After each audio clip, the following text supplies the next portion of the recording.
Estamos de volta para o quarto e último bloco do Roda de Entrevista de hoje, que debate mobilidade urbana. Muitas perguntas de telespectadores, não vai dar para ler tudo, mas aqui, como que é uma no cravo, outra na ferradura, entendeu? O Carlos Tristão, esse moço, se referindo a você, conhece muito de trânsito.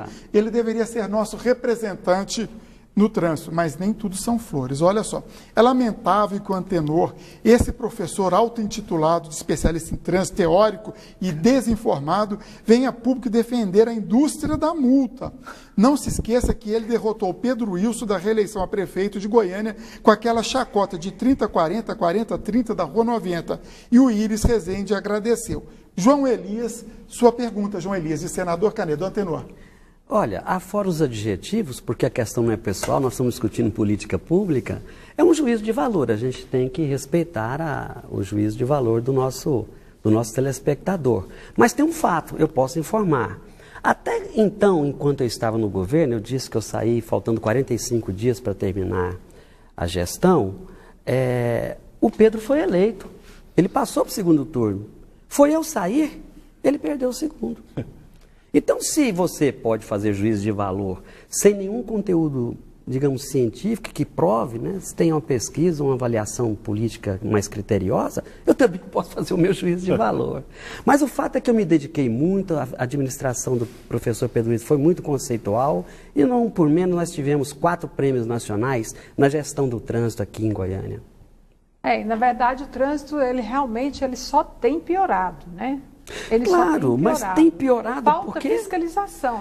O número de fiscais é absolutamente ridículo. Você sabe quantos agentes tem a SMT? Alguém tem essa informação? Próximo de 280, mas considerando os 3 turnos, isso é muito pouco. Tinha que ter um agente para cada grupo de 1.000 veículos. Isso pode ser diminuído, né, Antenor, com o avanço da fiscalização eletrônica, né? Mas o que justifica isso que os nossos telespectadores estão identificando, problema de manutenção, etc., problema de fiscalização, de educação para o trânsito, que vai muito mal obrigado, não tem uma origem. A SMT, ela deixou de ser autarquia, ela não gere mais, ela não administra mais os recursos como a lei manda. Dinheiro de multa tem que ir para o órgão executivo de trânsito, a autarquia, como manda o Código de Trânsito Brasileiro. O que fizeram? Tiraram o status de autarquia da SMT e mandaram a SMT para a vala comum dos órgãos de administração direta. Ou seja, a autonomia da gestão financeira da SMT fez com que ela padecesse e ainda padeça dos instrumentos necessários financeiros para poder fazer investimento. Está indo tudo para o Caixa do Tesouro. Isso é ilegal. E eu tenho esse privilégio também, Enzo, porque foi o único prefeito que garantiu os recursos enquanto gestor dentro do próprio órgão foi o professor Pedro Wilson.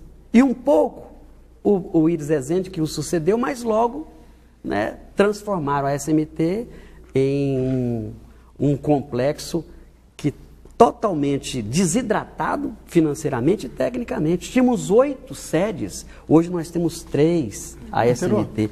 Você desidrataram mesmo, então não tem como você fazer política pública sem um mínimo de recursos. Correndo com o tempo, um telespectador pediu para não se identificar, ele pergunta, a legislação de trânsito vale dentro dos condomínios horizontais e eu amplio, vale dentro dos shoppings também? Claro! São vias públicas de acesso público. A única diferença é na implantação e manutenção desses viários dentro do condomínio. Aliás, um grave problema, viu? O que acontece nos sistemas viários de Aldeia do Vale, de Jardins Florença, Jardins Viena, desses condomínios de luxo aqui, olha, é um absurdo de infrações cometidas lá. E a gente tem relatórios. A SMT, que é o órgão executivo de trânsito, ela tem a obrigação de estabelecer uma política pública também de fiscalização. Mas isso é possível fazer a partir do bom senso entre as administrações dos condomínios e a própria SMT, porque as próprias gestões dos condomínios, dos síndicos, têm interesse em pacificar isso. Basta apenas a SMT e o condomínio que esteja interessado em levantar esse debate, que o faça né, dentro daquilo que a lei exija e que faça a programação de fiscalização, porque barbáries acontecem e não chegam ao público, porque internamente o síndico, junto com os moradores, retém as informações e os registros necessários. Fica ali, aquela terra sem lei. Pero nós temos grandes críticos das ciclovias. Um desses críticos é o colega lá da Sagres, o Kleber Ferreira, né? Um abraço, Kleber, que não se conforma de jeito nenhum com ciclovia. Goiânia é uma cidade plana, né? Até que ponto ciclovias, por exemplo, poderia ajudar a resolver o problema do trânsito na cidade? Por exemplo, Paulo Garcia fez um projeto sair lá da região norte de Goiânia até aqui a região central de Goiânia. Ajudaria? Olha, é plana, mais quente, né? Deixa eu complementar com a provocação, porque tem muita gente que fala que não, mas vocês ficam dando exemplo de cidades europeias, lá não faz o calor que faz aqui, como se... por exemplo, se andar na neve, no frio extremo, não fosse difícil de bicicleta, e como se também não tivesse verão extremo em muitos países da Europa, onde a temperatura chega a 40 graus. Exato. Olha, primeiro um dado. Nós temos mais bicicletas no Brasil do que carros. Nós temos 98 milhões de bicicletas. Onde elas estão? Elas estão desaparecidas nos escaninhos do prédio, na garagem da casa, guardadas. E ela só é lembrada para passear. Botar o netinho na garupa e passear nos parques. Ela é sempre lembrada para esporte e lazer, quando na verdade ela é uma excelente solução para transporte. O desenho me perdoe feito em Goiânia... interromper. E aqueles que gostariam de andar de bicicleta, mas morrem de medo de andar de bicicleta nesse trânsito? Eu sou um desses. Exatamente por isso, porque a nossa malha cicloviária, ela não está ainda definida. E outra, ela é mal desenhada. Eu cheguei a falar isso com o prefeito Paulo Garcia. Se vai fazer um investimento, por que não faz dentro do conceito de transporte e não predominantemente dentro do conceito de esporte e lazer, ligando parques de áreas nobres?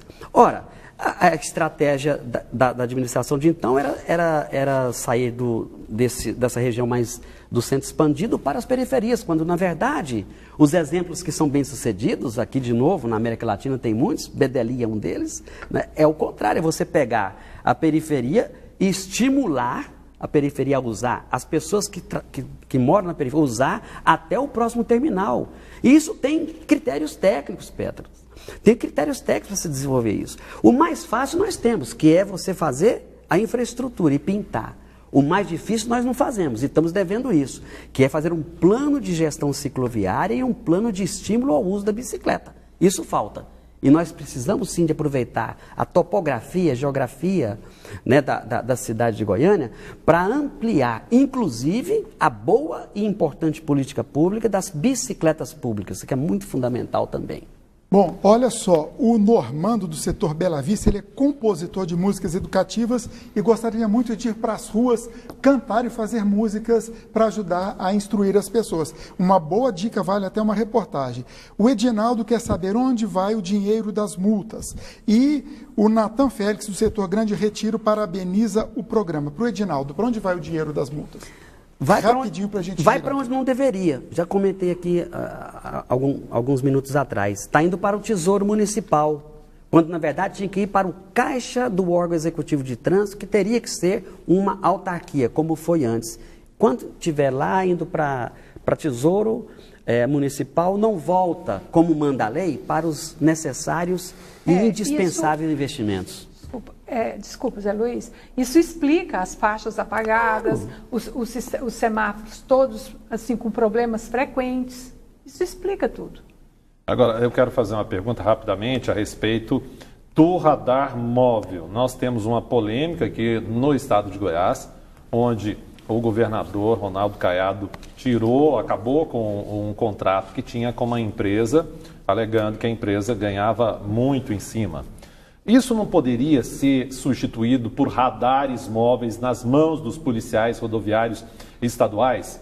E, ao mesmo tempo, a Polícia Rodoviária Federal está errada no momento em que eles ficam, às vezes, escondidinhos ali no lugar onde eles não podem ser percebidos com aquela pistola que flagra carros até 250 km por hora?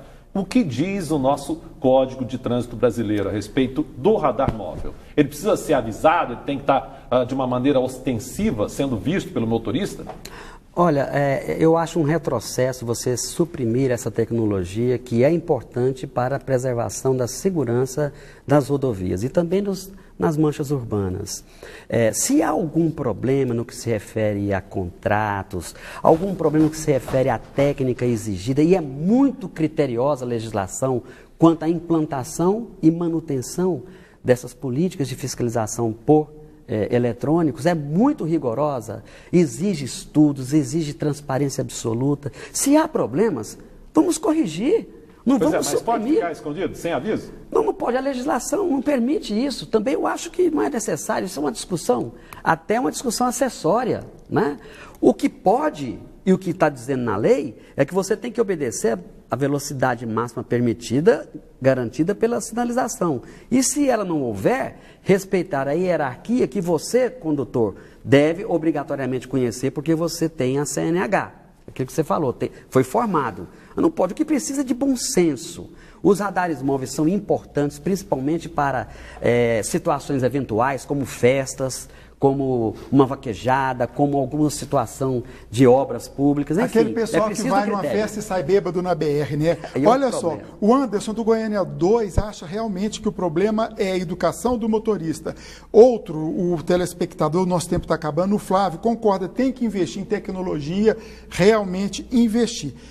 O Ricardo, Luiz Ricardo de Niquelândia. Olha, bacana, Niquelândia nos assistindo. As vias estão adentrando as praças, nos campos verdes, nas áreas de lazeres, quase poético, né? Isso não é caso de entrar na justiça, pois estamos dividindo espaço com os veículos. Por favor, rapidinho, é caso de entrar na justiça ou não? Quando as vias ocupam espaços para os seres humanos? Olha, se está escrito num plano diretor na sua cidade que determinados espaços verdes, os espaços verdes têm que ser preservados, aí cabe sim. Não pode acontecer, e deve estar acontecendo em Niquelândia, que é um outro fenômeno. A gente tem, as cidades médias e pequenas têm sempre a tendência de imitar o errado da cidade grande, né? Nós fizemos, Goiânia está há algum tempo já destruindo espaços verdes para colocar faixa para veículo passar. Rapidinho que eu vou te dar um aperto aqui. Olha só, o Paulo Pereira do Jardim América, defensores da indústria da multa, sim. Teóricos devem se locomover de helicóptero, o que mais causa acidentes de trânsito e morte, por consequência a falta de sinalização em vias com asfalto minimamente transitável. Vamos parar de demagogia. Antenor, o tempo está curto, responde em 30 segundos, por gentileza.